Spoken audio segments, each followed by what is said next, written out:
6 million acres of private land. One ranch bigger than Israel, Fiji, and entire countries lies hidden in the dead heart of Australia. Here, summer heat shatters thermometers at over 50 degrees Celsius, and for most of the year, rain is just a rumor on polished red stone. Why does this Mars-like wasteland exist as private domain? And how did a runaway teenager from the 1800s turn it into the most audacious cattle empire on Earth? The answers reveal a story of survival against odds so extreme, you will never see this place nor its secrets the same way again. Heat here isn't just a number. It is a force that shapes everything living or trying to live across the Gibber Plains of Anna Creek. In midsummer, thermometers at Oodnadatta and William Creek have recorded 50 degrees Celsius, sometimes more.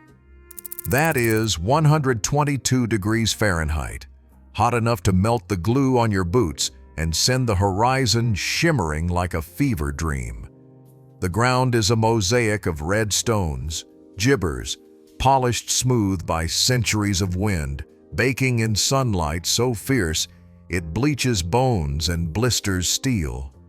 Rain does fall, but not often and never on schedule.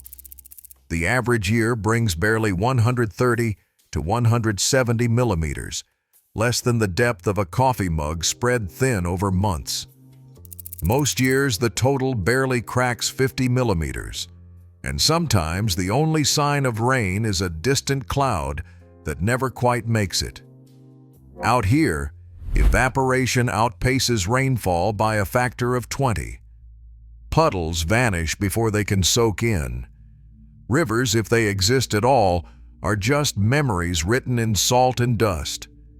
By midday, the surface temperature can soar far beyond the air reading, radiating back at anything that moves. There is no shade, except for the low, stunted mulga, and even that seems to shrink away from the sun. The wind, when it comes, brings no relief, just more heat, more dust, and the endless rattle of stones against the hull of a water tank. Survival is not a given. The land offers nothing for free. Water is hidden deep underground, ancient and unreachable without machines. Every living thing, cattle, kangaroo, camel, or human, owes its existence to an uneasy truce with the climate.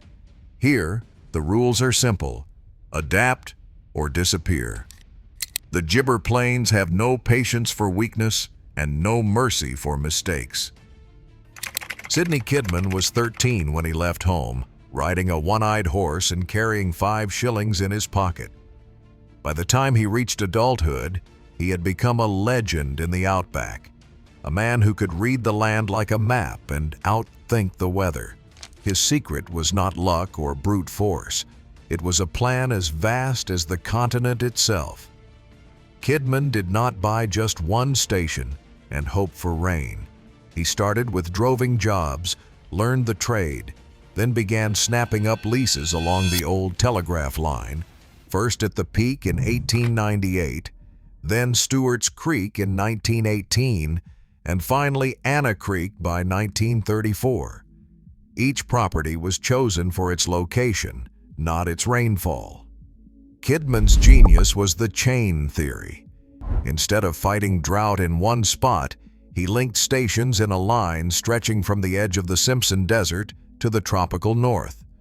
When one end dried up, he could move cattle hundreds of kilometers to greener country, using the land itself as a living conveyor belt. By the 1930s, Kidman's empire ran across 13 stations, covering more than 100,000 square kilometers, an area bigger than England. Anna Creek was the keystone in this chain, a place where cattle could be held or moved on, depending on the season. Archibald McLean, Kidman's own manager, took charge at Anna Creek in 1934, running the property as part of the syndicate. The strategy was simple: do not feed the cattle, move them. Let the land do the work.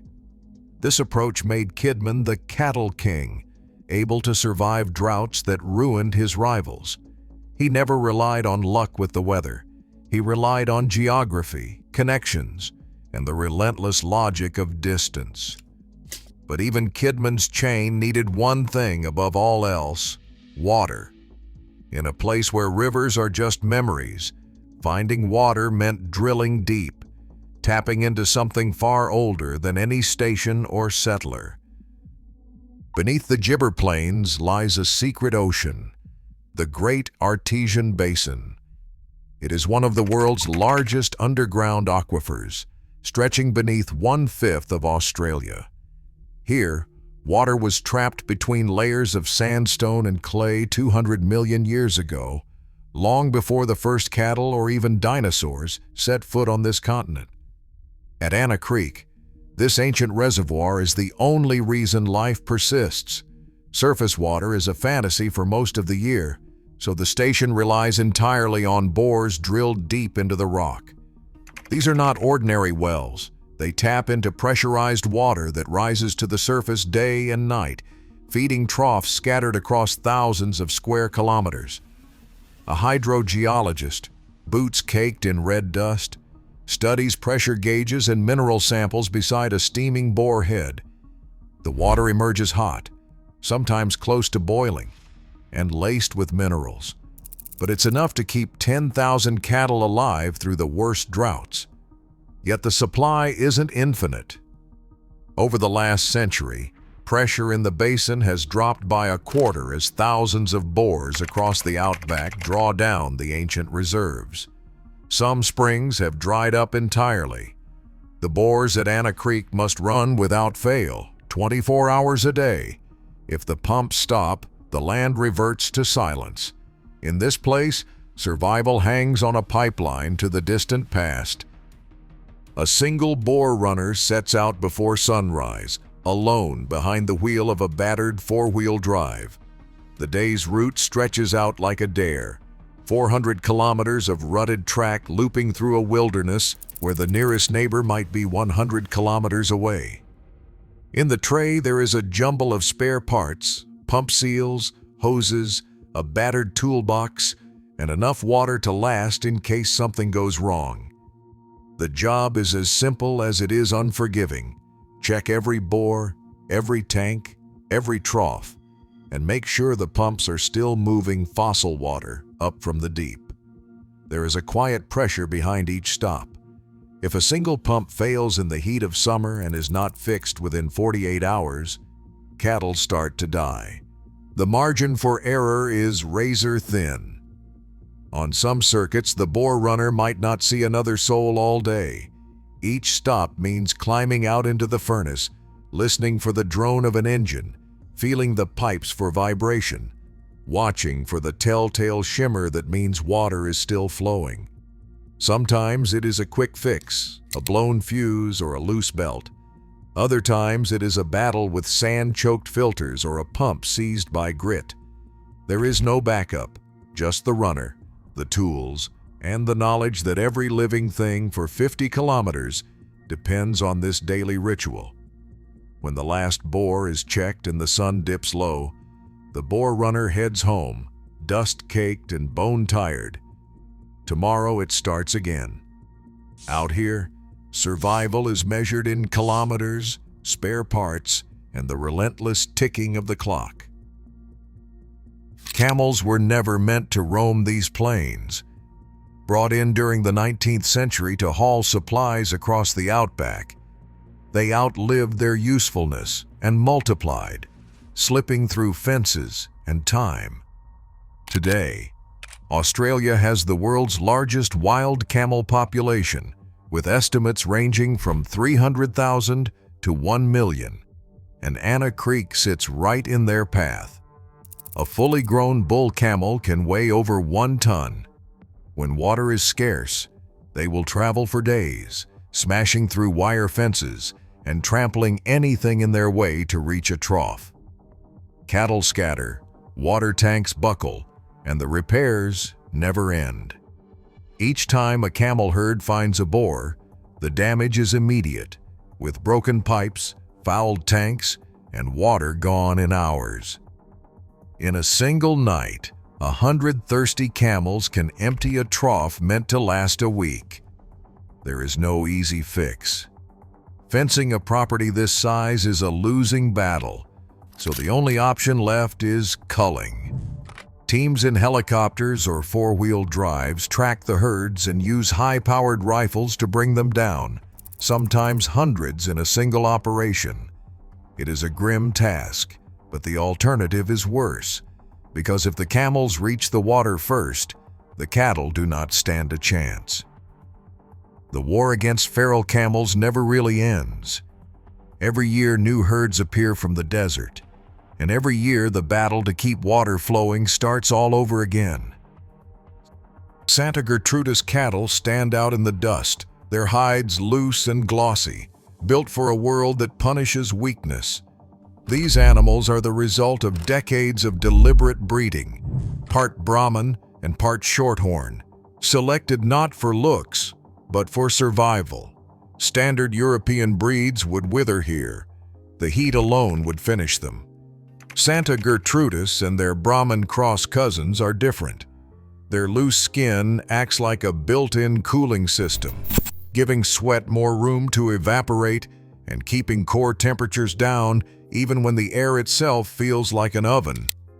Under the microscope, their bloodlines carry another secret weapon: resistance to ticks and parasites that thrive in the heat but can devastate weaker cattle. A stock manager, hat pulled low against the glare, keeps a close eye on the herd's condition. Every animal has to pull its weight. These cattle can graze on scrub and spinifex, digesting tough, dry forage that would starve a Hereford or Angus. They spread out over thousands of square kilometers, picking at whatever the land offers. In good years, the herd swells to over 16,000 head. In bad years, only the strongest survive. The breeding program is not about chasing blue ribbons. It is about building a herd that can handle the worst the outback throws at them. Here, biology is destiny, and only the best adapted genes make it to the next season. Every so often, the desert forgets itself. Floodwaters from storms 1,000 kilometers away in Queensland begin a slow, stubborn journey south, winding through dry riverbeds and saltbush flats.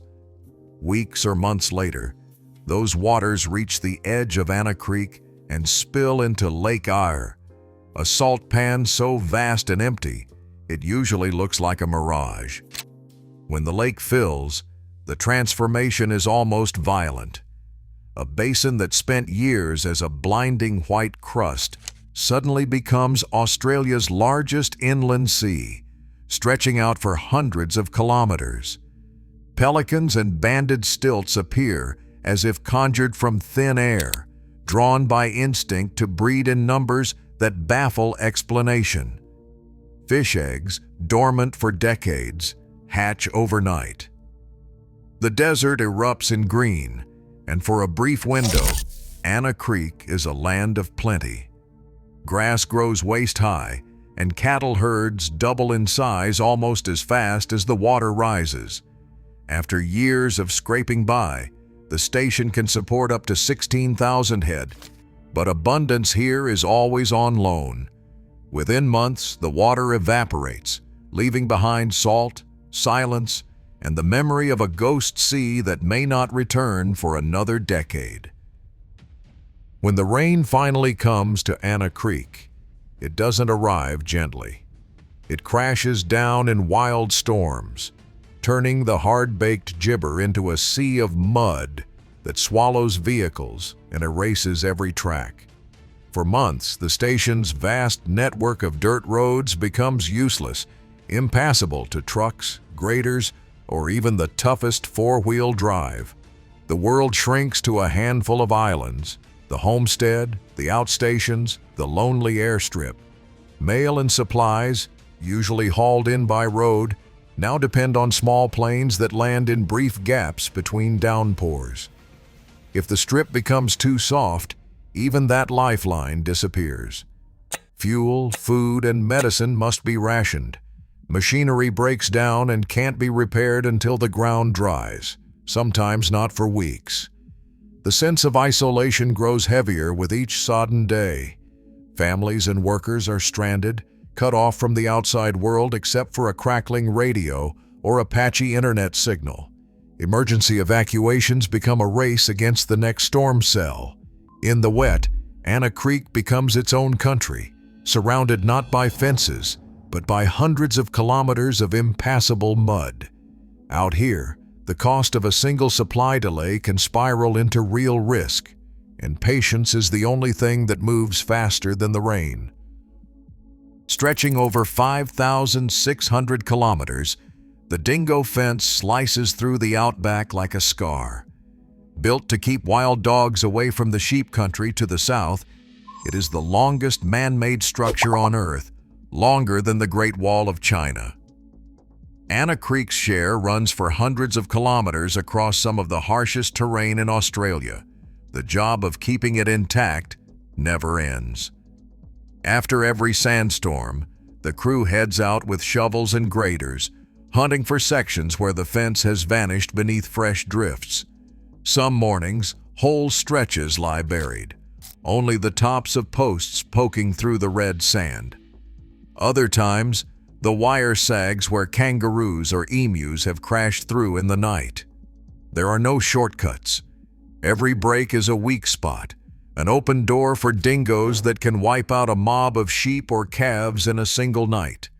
Repairs mean hours in the sun, wrestling with rusted wire and stubborn posts, knowing that by tomorrow, another storm could erase their work. The maintenance cycle is endless. Dig, patch, tighten, repeat. Out here, the fence is as much a part of daily life as the cattle or the heat, a line drawn not just on a map, but in the sand itself. Out in the furthest reaches of Anna Creek, there are cattle that have never known a yard, a brand, or a human voice. These are the cleanskins, feral survivors born in the deep scrub, living their entire lives beyond the reach of musterers. With over 15,000 square kilometers of broken country and tangled mulga, it is easy for a calf to slip through the cracks. Once they vanish, some may go a decade without being seen. Bulls grow old and heavy in the shadows, leading phantom herds that drift between water points, their genetics slowly diverging from the managed stock. Every so often, a clean skin will appear at a distant trough, wild-eyed, scarred from fights, and wary of any approach. For the station, they are more than just a curiosity. These ghosts complicate musters and breeding, spreading traits unchecked and teaching the next generation how to disappear. No one knows exactly how many are out there. But every year, when the helicopters sweep low and the ground crews push through the brush, someone catches a glimpse, a flash of hide in the trees, a trail of hoofprints vanishing into the salt bush. On this scale, some animals live and die without ever crossing a fence line or leaving a mark. The land keeps its secrets, and cleanskins are among the hardest to find. Horses can't cover this kind of ground. On Anna Creek, mustering cattle means taking to the sky. At dawn, the air hums with the sound of engines as a Cessna 172 lifts off from the dirt strip, joined by a Robinson helicopter hovering just above the mulga. From above, the land looks endless, patches of saltbush, ribbons of red sand, and somewhere scattered herds that vanish into the scrub at the first sign of trouble. The job of the muster pilot is part bush navigator, part daredevil. Flying just meters above the ground, dodging thermals and dust devils, they sweep low to flush cattle from their hiding spots, banking hard to turn a stubborn mob toward the yards. Communication is constant, radio chatter between plane, chopper, and ground crews, each call out a lifeline in a place where a wrong move can end in disaster. The work demands calm nerves and precise timing. the kind of skill that separates survival from catastrophe. The Cessna spots movement in a dry creek bed. The helicopter drops lower, its rotor wash scattering dust and spooking a group of cleanskins, feral cattle that have not seen a human in years. The pilot times each pass, using engine noise and shadow to steer the animals, always watching for the sudden dart of a bull breaking away. Below, the ground team waits for the signal, ready to close the gates at just the right moment. Every flight is a test of nerve and precision. Out here, the margin for error is thin. One downdraft, one missed radio call, and the day's work scatters back into the bush. But when it works, hundreds of cattle pour into the yards, the result of a choreography played out between sky and earth. The ground crew at Anna Creek doesn't chase cattle in ordinary trucks. They drive machines built for war. Out here, the job calls for a vehicle called a bull catcher, a four-wheel drive transformed into a rolling fortress. Every panel is armored with steel plate. The cab is wrapped in a reinforced roll cage, welded tight to survive rollovers and head-on collisions with scrub or horn. The windows are replaced with mesh or polycarbonate. Tires are oversized and filled with foam to shrug off thorns and rocks. But the real secret is bolted to the front. A hydraulic arm, powerful enough to grab a 1,000-pound bull by the horns or neck and pin it against the bars. When a cleanskin breaks from the mob and bolts for the mulga, the pilot radios down. The bull catcher roars into gear, bouncing over ruts and stones, closing the gap. The driver, usually a stockman with nerves of steel, lines up the shot, swings the arm wide, and clamps it shut around the beast's chest. The bull thrashes, dust boiling up around the wheels, but there is nowhere to go. A second crew leaps out to rope the animal, slap on a tag, or load it for the yards. Sometimes the fight ends with a dented fender or a shattered headlight. Sometimes it is worse, a rolled vehicle, a broken bone. The risks are real, and nobody pretends otherwise. But without these custom rigs and the grit to drive them, the wild cattle would stay ghosts, and the muster would end with empty yards. On Anna Creek, brute force meets bush engineering every day, and only the toughest machines and people make it back in one piece. The promise of adventure draws young jackaroos and jillaroos from cities and coastlines, but the reality of Anna Creek grinds them down fast. New hands arrive with wide eyes and borrowed boots, hoping for stories to tell back home. By the end of the first week, most are sunburned, blistered, and bone-tired. There is no such thing as a short day here. 14-hour shifts are standard, not the exception. Work starts before sunrise, with the sky still black and the air already warm. By noon, sweat soaks through shirts, and the dust clings to every crease of skin. There is always another fence to mend, another trough to clean, another mob to count. The isolation is its own kind of test. The nearest town is a speck on the horizon, and the only voices on the radio belong to people hundreds of kilometers away. Meals are eaten in silence or in bursts of nervous laughter, the kind that covers up homesickness. Injuries are common. Sprained ankles from loose rocks, cuts from barbed wire, heat stroke that sneaks up on even the toughest. Some years, more than half the new hires leave before the season ends, worn out by the grind or spooked by the silence. Those who stay learn quickly. Out here, toughness is not about swagger. It is about getting up the next morning no matter how hard yesterday was. The land does not care where you came from. It only cares if you last.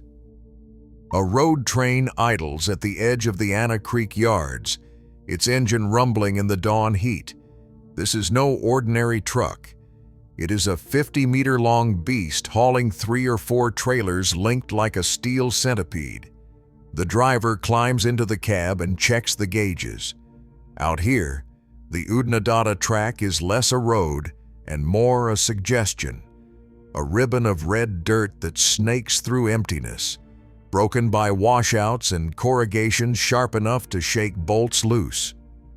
By midday, the temperature inside the cab rivals the engine bay. Tires soften and threaten to peel off their rims, and the metal of the trailer rails burns to the touch. There is no margin for mistakes. If a rig breaks down, help could be days away, and the heat will not wait. Cattle in the trailers shift restlessly, their journey to market a test of patience and endurance. A single puncture, a snapped axle, or a missed radio call can strand a driver and his load in a place where the horizon offers no comfort.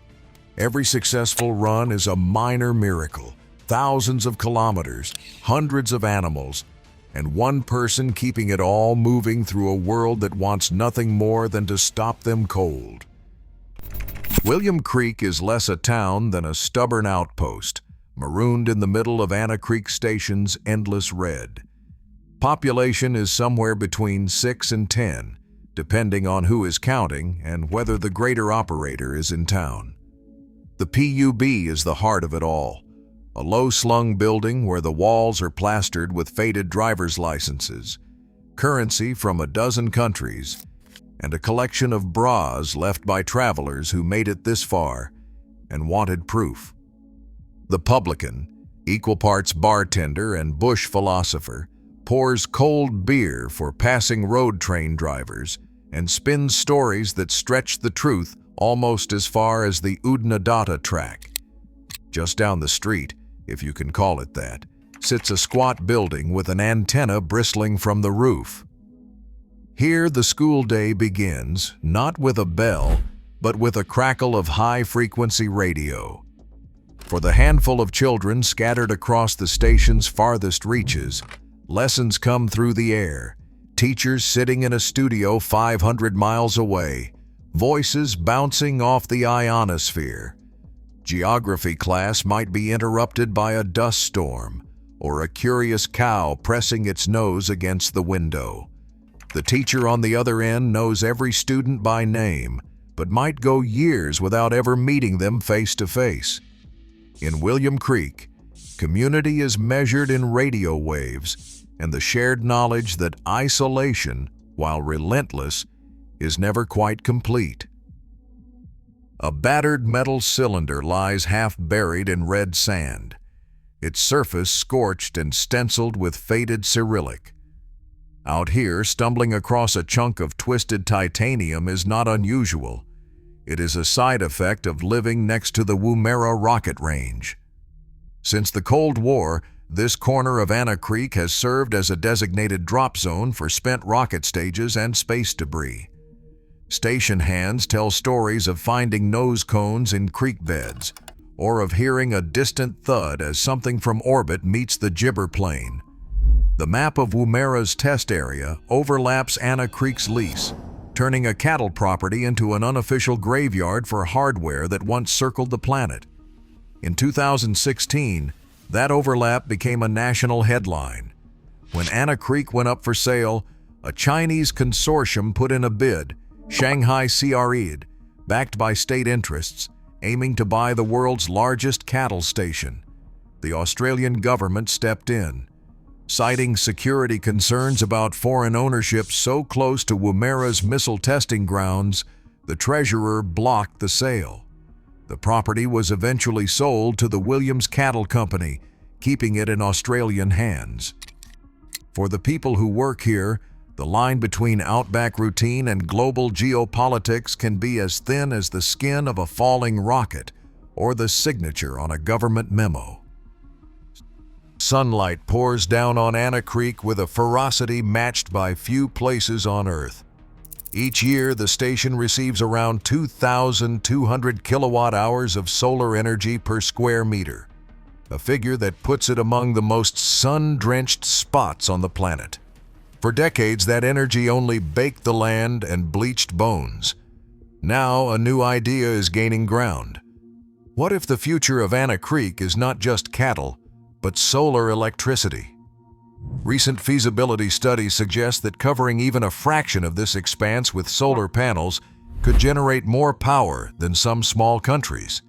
The vision is ambitious: a vast solar farm with cables running thousands of kilometers under the sea to deliver Australian sunshine straight to Singapore's power grid. An energy analyst, notebook in hand, surveys the horizon and runs through the numbers. The technical hurdles are daunting: dust storms, transmission losses, and the sheer cost of building in a place where the nearest hardware store is a day's drive away. Yet the potential is undeniable. In a world hungry for clean energy, could this ancient sunburnt country become a global powerhouse? For now, the question hangs in the heat, as open and endless as the plains themselves. Anna Creek's future now hangs between climate volatility and billion-dollar ambition, where world-leading solar farms could soon replace cattle on ancient land. As Australia weighs food security, water rights, and energy exports, this station is a test case for who shapes the Outback's destiny: rain, government, or global markets. Out here, survival is never guaranteed. It is negotiated. What would you risk to hold the world's emptiest empire?